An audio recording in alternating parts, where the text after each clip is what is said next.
자세는 어떻게 해야 될까요? 제가 보여드릴게요. 저 같은 경우는 왁싱이 한 레이저 제모가 한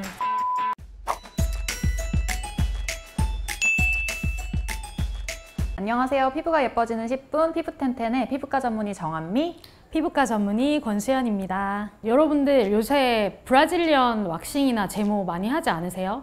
저는 최근에 스페인 마요르카를 다녀왔는데 다녀오셨죠? 거기 해변에 우리 여성분들 비키니 많이 입잖아요. 젊은 친구들부터 연세가 많으신 분들까지 브라질리언 왁싱이나 제모를 거의 다 하셨어요. 그냥 100% 했다고 봐도 가능. 진짜요? 네. 그렇구나. 그래서 되게 신기하기도 했고 요즘 친구들이랑 얘기를 나누다 보면 브라질리언 왁싱이나 제모 얘기를 되게 많이 하는 것 같은데 사실 궁금한 것도 되게 많잖아요. 맞아요. 근데 궁금한데 좀 대놓고 물어보기 약간 민망하기도 하고 사실상 궁금한 걸 해결해주는 사람이 아무도 없어서 저희가 준비를 해보았습니다. 기대됩니다. 그나저나 원장님은 브라질리언 제모나 왁싱 받아보신 적 있으세요? 저는 왁싱은 안 해봤고 네. 제모는 셀프로 아, 몇 번 해봤습니다. 네, 혹시 네. 몇 주 전에 방에서 뿅뿅뿅 소리 나는데 혹시 그게 점심시간에 원장님이셨던 거예요? 네. 원장님 혹시 해보신 적 있으세요? 저는 제모 왁싱. 왁싱도 해보고 오, 진짜. 레이저 제모도 해봤습니다. 오, 그럼 기대가 더 됩니다. 네, 다들 주변에서 이제 수영장 가거나 아니면 이제 여자들은 한 달에 한 번씩 마법의 날이 찾아오잖아요. 그럴 때 조금 관리도 어렵고 그래서 주변에서 왁싱을 많이 하더라고요. 그래서 저도 왁싱을 하기 시작을 했는데 매번 가기도 너무 귀찮고 그러니까. 할 때마다 진짜 너무 아파서 이렇게 막 이렇게 심호흡하면서 받았었거든요. 그래서 최근에는 왁싱은 안 받고 셀프 레이저 제모를 저도 시작을 했습니다. 맞아요. 그러면 이제 원장님은 왁싱도 해보고 레이저 제모도 해보셨으니까 네. 두 개의 차이점을 이제 누구보다도 잘 아실 것 같은데 제모와 왁싱의 차이 한번 속 시원하게. 네, 알겠습니다. 네. 우리가 면도하는 것도 있고 그 다음에 제모 크림도 있고 그 다음에 왁싱도 있고 레이저 제모도 있잖아요. 근데 오늘은 왁싱과 레이저 제모에 대해서 먼저 말씀을 드릴게요. 왁싱은 쉽게 설명드리자면 끈적한 물질을 이렇게 바른 다음에 한 번에 싹 떼버리는, 그러니까 한마디로 말하면 털을 뽑아내는 거죠. 레이저 제모라는 거는 이제 레이저 에너지를 이용해서 모낭에다가 쏘는 건데요. 우리가 털이 있고 이렇게 모낭이 있거든요. 근데 그쪽에 멜라닌 색소가 있어요. 그래서 우리 털 색깔이 검게 보이는 거거든요. 그래서 이 멜라닌 색소를 타겟으로 해서 레이저 빔을 쏜다고 생각하시면 되는데 그렇게 해서 멜라닌 색소를 인식한 레이저 열이 주변까지 전달이 돼서 털의 줄기세포까지 파괴를 할 수 있기 때문에 영구 제모가 가능하겠습니다. 그러면 내가 레이저 제모를 하기로 했다. 마음 먹고 이제 병원에 갔다. 갔을 때 그 약간 과정에 대해서 좀 궁금하실 것 같아요. 어떻게 되나 한번 설명해 주세요. 자, 설명을 드릴게요. 레이저 제모 최소 하루 전에는 털을 절대 뽑지 말고 깎고 오시면 됩니다. 그거 하나만 기억해 주세요. 털을 뽑아 오시면 레이저 빔이 뭔가 인식할 게 없어요. 그래서 최소 그래도 한 달 안에는 왁싱 같은 털을 뽑는 행위는 자제해 주시는 게 좋습니다. 또 한 가지는 태닝 같이 피부를 태우는 행위는 안 좋죠. 그래서 그런 거를 좀 주의해서 오시면 될 것 같습니다. 그러면 둘 중에 어떤 걸 하는 게 좋을까요? 둘 다 장단점이 있어요. 먼저 왁싱 같은 경우에는 한 번에 뽑아내는 거다 보니까 지금 당장 털이 없어져야 되는 상황, 그럴 때 왁싱을 해주시면 좋아요.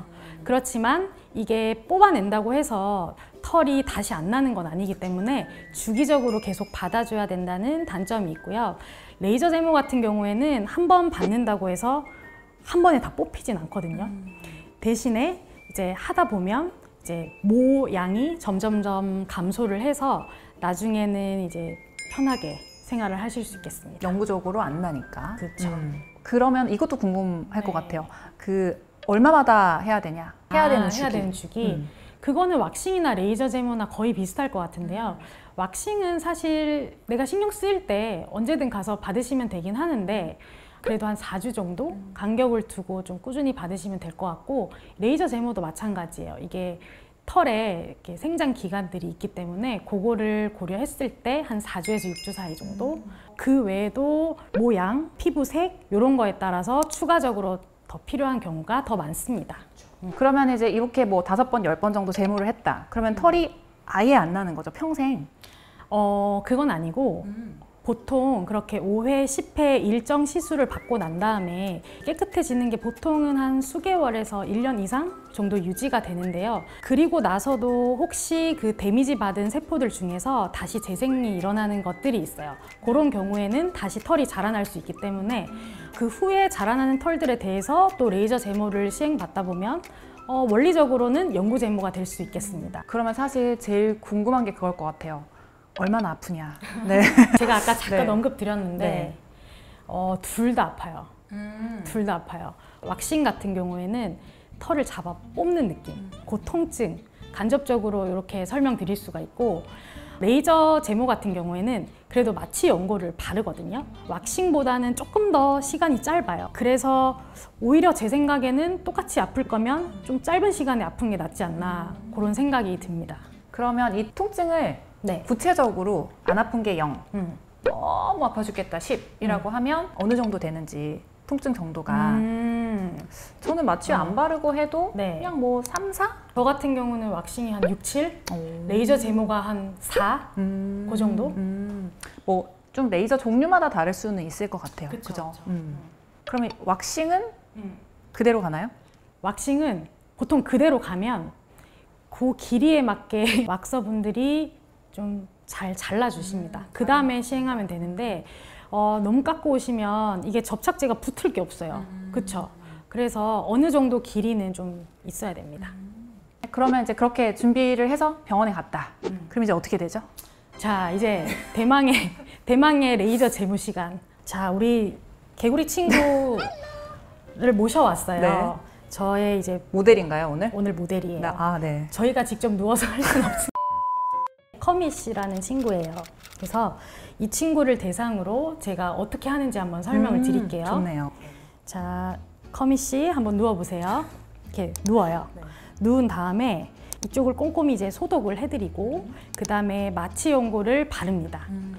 바른 다음에 이제 30분 정도 누워 계세요. 근데 당연히 프라이빗한 공간에서 누워 계실 거고요. 너무 걱정하지 마시고 제가 들어옵니다. 자세는 어떻게 해야 될까요? 제가 보여드릴게요. 자, 요 발바닥을 이렇게 붙여요.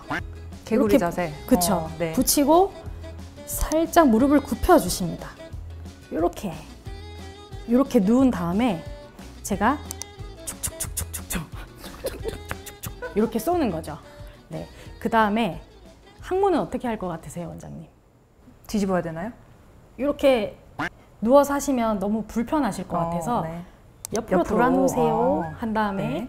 제가 살짝 이렇게 들고 툭툭툭툭툭 이렇게 제모를 해드리죠. 아프겠다. 그렇죠. 네. 아프긴 한데 왁싱보다는 나으니까 여러분들 너무 걱정하지 마시고 레이저 제모를 받으러 오시면 될 것 같고요. 그러면 이제 그렇게 레이저 제모를 받았다. 네. 그 다음에는 내가 뭐 신경 써야 될 게 있는지 그런 거 궁금하실 것 같아요. 일단 당일은 쿨링이 굉장히 중요하거든요.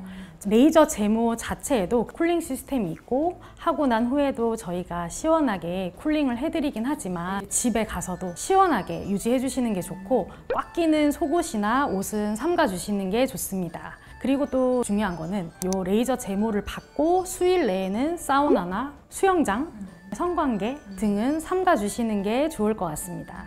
그리고 이제 그 외에 우리가 볼 수 있는 부작용은 모낭염이 생길 수가 있어요. 근데 대부분은 이제 집에 있는 후시딘이나 스테로이드 연고로 해소될 때도 있고 아니면 자연스럽게 좋아지는 경우도 있는데 그게 이제 계속 지속되거나 그러면 병원에 오셔서 적절한 처치를 받으시는 게 중요하겠죠. 그 외에도 병원에 꼭 방문해야 되는 경우는 화상, 물집, 그 다음에 지속적인 통증 이런 등등의 내가 생각해도 조금 이거는 이상하다라고 생각할 때는 그 예상이 맞는 거니까 주저하지 말고 병원을 방문해 주세요. 그러면 털이 새롭게 자라면서 뭐 인그로운 헤어나 이런 게 생기는 건 아닌가 걱정도 많이 하시더라고요. 인그로운 헤어 어떡하냐, 그 후에 어떡하냐 이런 질문 되게 많이 받아봤는데 우선 인그로운 헤어라는 거는 털이 피부 밖으로 자라나올 때 각질층을 뚫지 못하는 거죠.